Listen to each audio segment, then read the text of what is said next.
This presentation is about intrusion detection and prevention systems.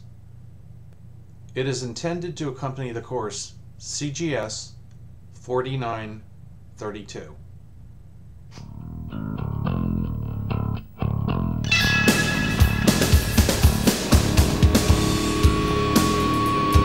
So let's get started. Intrusion detection systems, or IDSs, will be obsolete very soon, if they aren't already. In their place is something much more capable, an intrusion prevention system, or IPS. IPSs are not a new technology. They are simply an evolved version of IDS. IPSs combine IDSs and improved firewall technologies. They make access control decisions based on application content rather than IP addresses or ports as traditional firewalls have done.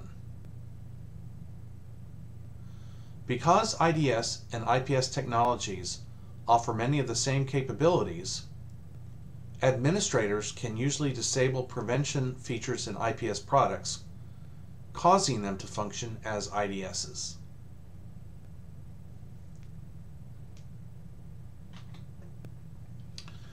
So let's get some definitions out of the way.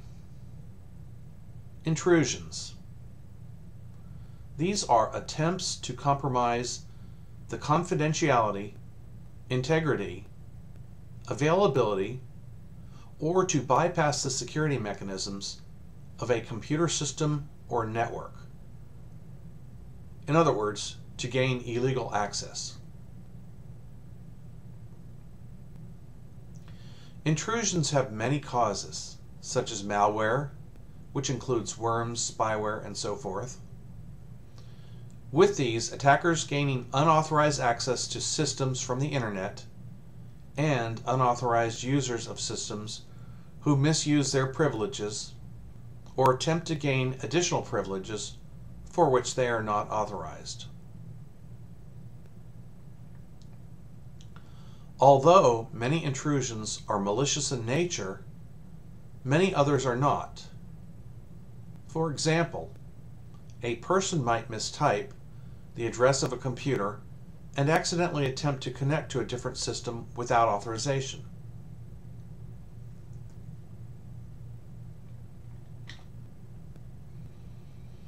Continuing our discussion of the definitions, so intrusion detection, this is the process of monitoring the events occurring in a computer system or network and then analyzing them for signs of possible intrusions or incidents. An intrusion detection system, or IDS, is software that automates the intrusion detection process. The primary responsibility of an IDS is to detect unwanted and malicious activities. So that brings us to intrusion prevention systems, or IPSs. This is software that has all the capabilities of an intrusion detection system and can also attempt to stop possible incidents.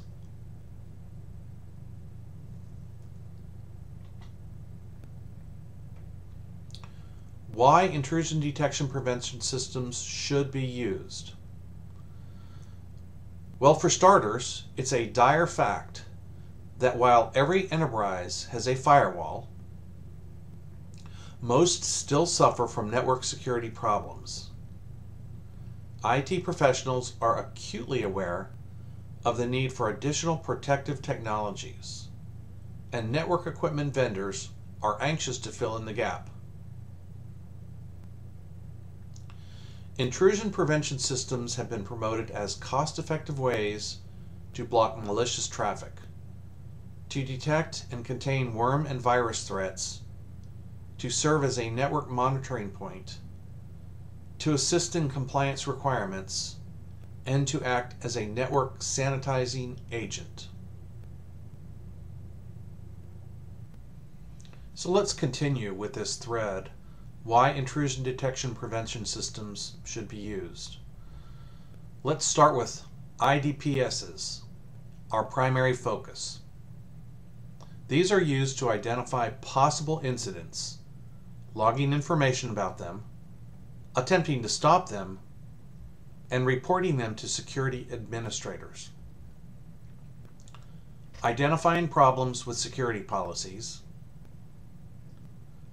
documenting existing threats, and deterring individuals from violating security policies.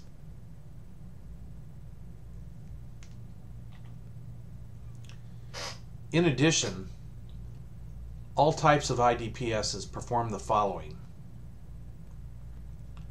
recording information related to observed events. Information is usually recorded locally and might also be sent to separate systems, such as a centralized logging servers, security information and event management, or SIEM solutions, and enterprise management systems. In addition, they will notify security administrators of important observed events. This notification, known as an alert, may take the form of audible signals, emails, pager notifications, or log entries. A notification message typically includes only basic information regarding an event. Administrators need to access the IDPS for additional information. And lastly, they produce reports. Reports summarize the monitored events or provide details on particular events of interest.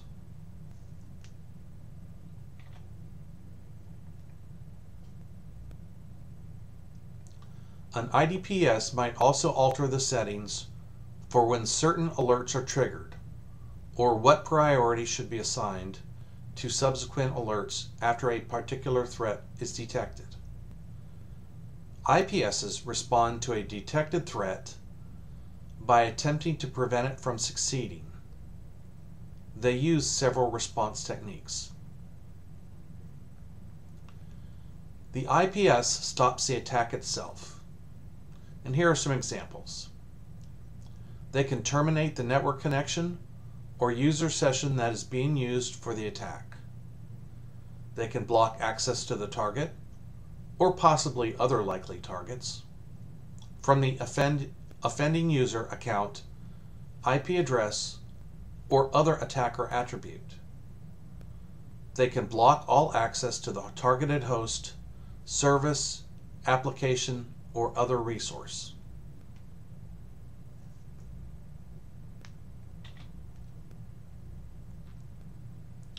The IPS changes the security environment.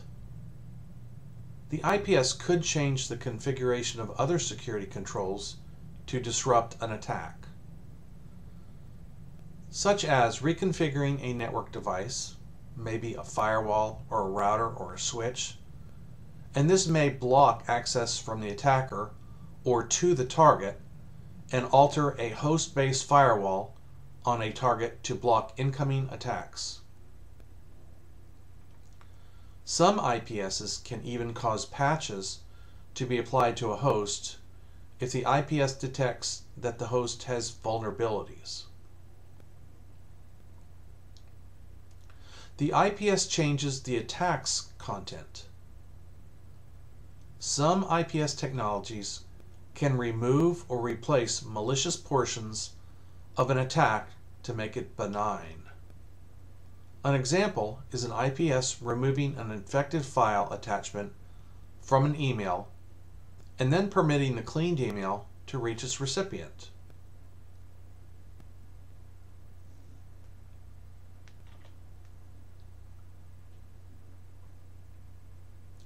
Most IDPSs also offer features that compensate for the use of common evasion techniques. Evasion is modifying the format or timing of malicious activity so that its appearance changes but its effect is the same. Attackers use evasion techniques to try to prevent IDPSs from detecting their attacks. For example, an attacker could encode text characters in a particular way, knowing that the target understands the encoding and hoping that any monitoring IDPSs do not. Most IDPSs can overcome common evasion techniques by duplicating special processes performed by the targets. If the IDPS can see the activity in the same way that the target would, then evasion techniques will generally be unsuccessful at hiding attacks.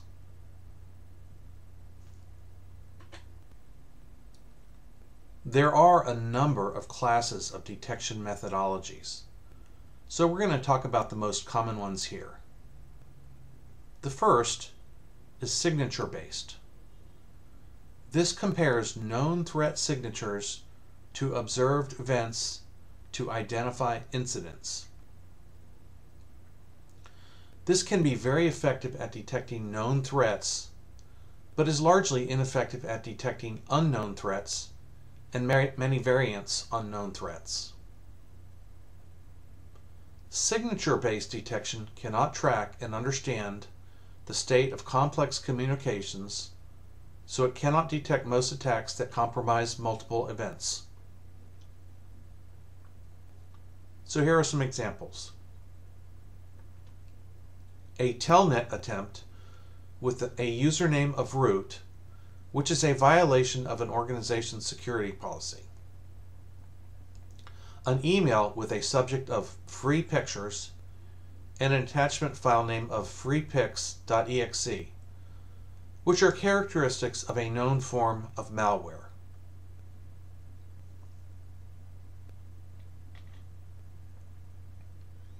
The next one we'll talk about are anomaly-based detections.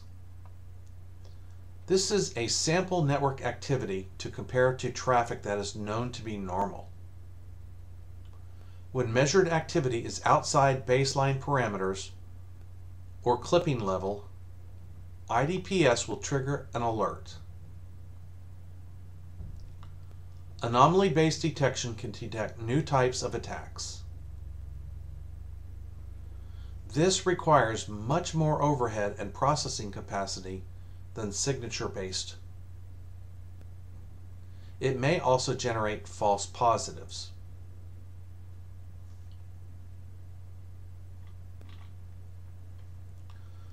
For example, a profile for a network might show that web activity comprises an average of 13% of network bandwidth at the internet border during typical workday hours. The IDPS then uses statistical methods to compare the characteristics of current activity to thresholds related to the profile, such as detecting when web activity comprises significantly more bandwidth than expected and alerting an administrator of the anomaly. Profiles can be developed for many behavioral attributes. This includes the number of emails sent by a user, the number of failed login attempts for a host, and the level of processor usage for a host in a given period of time.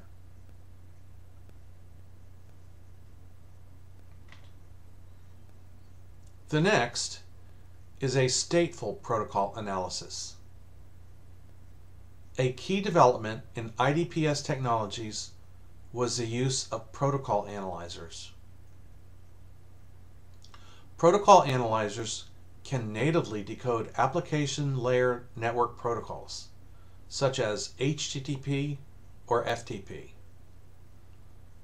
Once the protocols are fully decoded, the IPS analysis engine can evaluate different parts of the protocol for anomalous behavior or exploits against predetermined profiles of generally accepted definitions of benign protocol activity for each protocol state.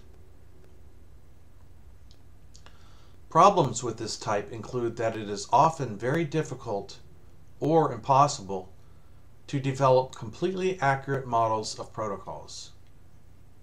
It is very resource intensive, and it cannot detect attacks that do not violate the characteristics of generally acceptable protocol behavior.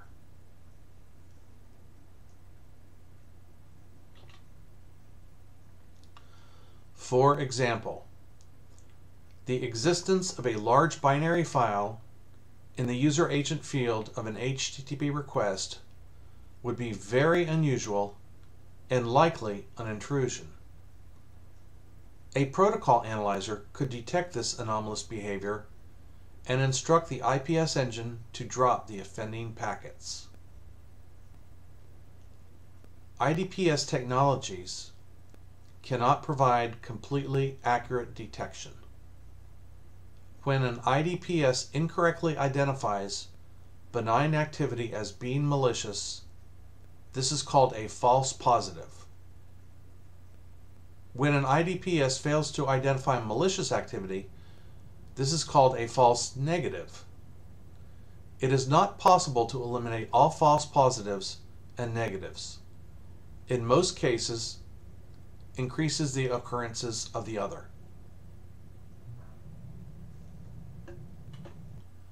Many organizations choose to decrease false negatives at the cost of increasing false positives. What this means is that more malicious events are detected, but more analysis resources are needed to differentiate false positives from true malicious events. Altering the configuration of an IDPS to improve its detection accuracy is known as tuning.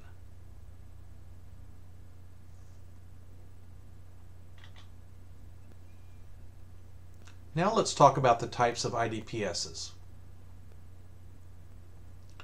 The first we'll talk about is network-based. This performs packet sniffing and analyzes network traffic to identify and stop suspicious activity. These are typically deployed inline, like a network firewall.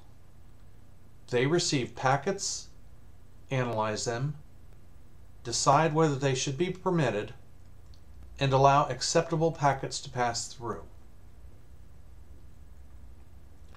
They allow some attacks, such as network service worms, email-borne worms and viruses with easily recognizable characteristics, meaning subject, attachment, file name, to be detected on networks before they reach their intended targets, servers, web servers, and so forth.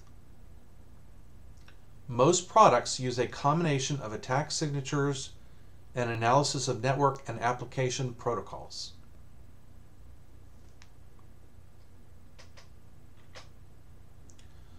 Network-based products might be able to detect and stop some unknown threats through application protocol analysis.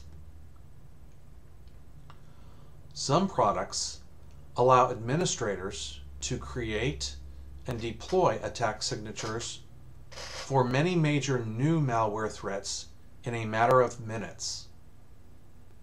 Although poorly written signature triggers false positives that block benign activity, a custom signature can block a new malware threat hours before antivirus signatures become available. However, network-based products are generally not capable of stopping malicious mobile code or Trojan horses.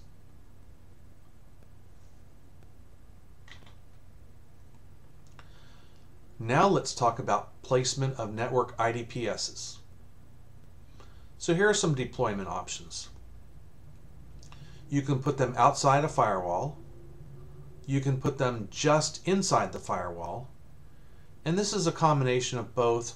Will detect attacks getting through firewall and may help to refine firewall rule sets.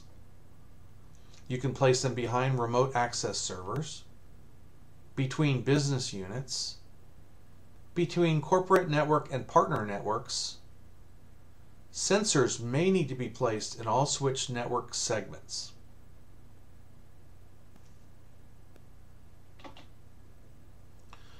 So here is an image of a potential placement of an IDPS. So the internet is coming in, and you have a sensor between the internet and the firewall. Then directly on the other side of the firewall, you have another sensor. And what this is doing is this is giving you maximum protection on the incoming network.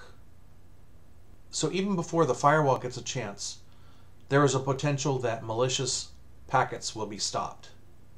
And then even after the firewall, there's an even much better chance that other types of malicious packets will be stopped.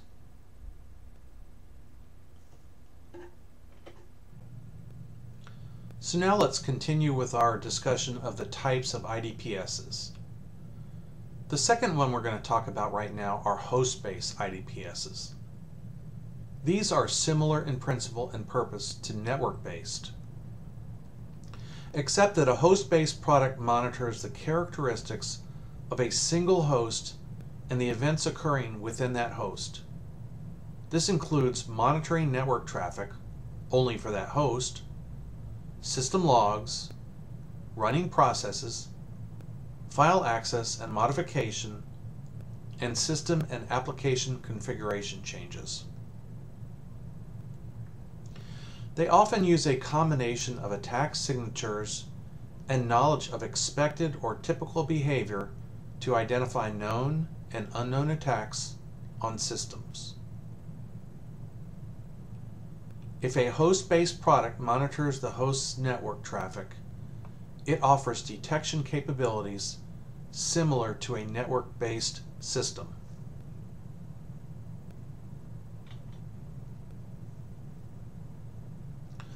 Host-based IDPSs are most commonly deployed on critical hosts, such as publicly accessible servers and servers containing sensitive information.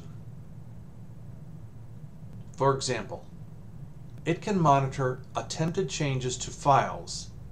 It can be effective at detecting viruses attempting to infect files and Trojan horses attempting to replace files, as well as the use of attacker tools such as rootkits that are often delivered by malware.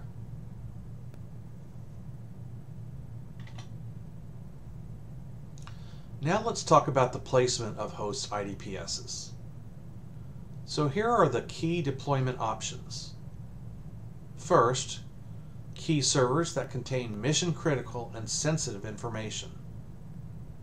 Web servers, FTP and DNS servers, e-commerce database servers, other high-value assets.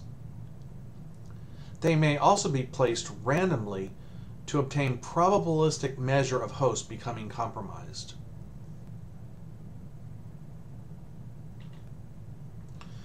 So here is an image showing the placement of these types of systems. Notice that there's one on the human resources network, which is very sensitive. Notice there's one on the mail server and one on the web server. Since these are the most important places, these are where the sensors are placed.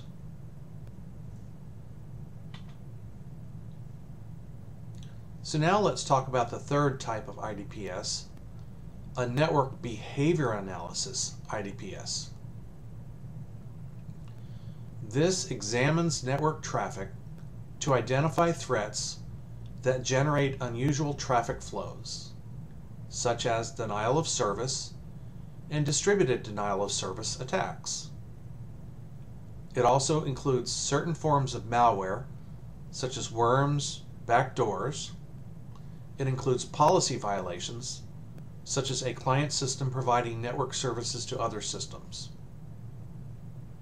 An NBA system is most often deployed to monitor flows on an organization's internal networks, and are also sometimes deployed where they can monitor flows between an organization's networks and external networks. In other words, the Internet, business partners networks. Continuing with our discussion of types of IDPSs, let's now talk about wireless. These monitor wireless network traffic and analyze its wireless networking protocols to identify suspicious activity involving the protocols themselves. It cannot identify suspicious activity in the application or higher layer network protocols, such as TCP and UDP, that the wireless network traffic is transferring. It is most commonly deployed within range of an organization's wireless network to monitor it, but it can also be deployed to locations where unauthorized wireless networking could be occurring. Organizations should consider using multiple types of IDPS technologies to achieve more comprehensive and accurate detection and prevention of malicious activity. For most environments, a combination of network-based and host-based IDPSs is needed for an effective IDPS solution. NBA technologies can also be deployed if organizations desire additional detection capabilities for DOS and DDoS attacks, worms, and other threats that NBAs are particularly good at detecting. Wireless IDPSs may also be needed if the organization determines that its wireless networks need additional monitoring, or if the organization wants to ensure that rogue wireless networks are not in use in the organization's facilities.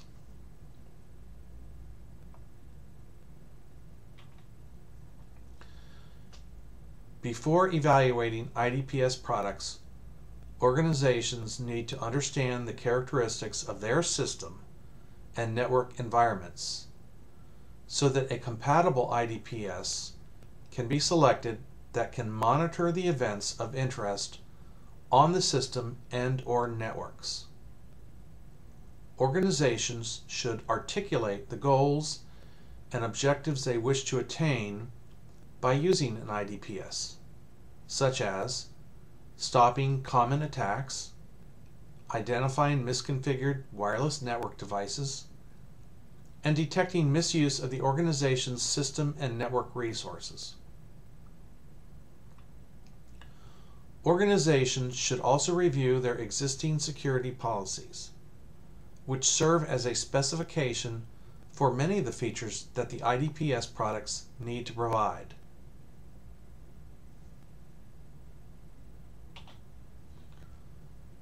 Organizations should determine if they require IDPSs or other specific system security resources. Organizations also need to define specialized sets of requirements for the following: security capabilities, including information gathering, logging, detection, and prevention. Performance, including maximum capacity and performance features. Management, including design and implementation, meaning reliability, interoperability, scalability, and product security. In addition to operation and maintenance, which includes software updates, and training, documentation, and technical support lifecycle costs, both initial and maintenance costs.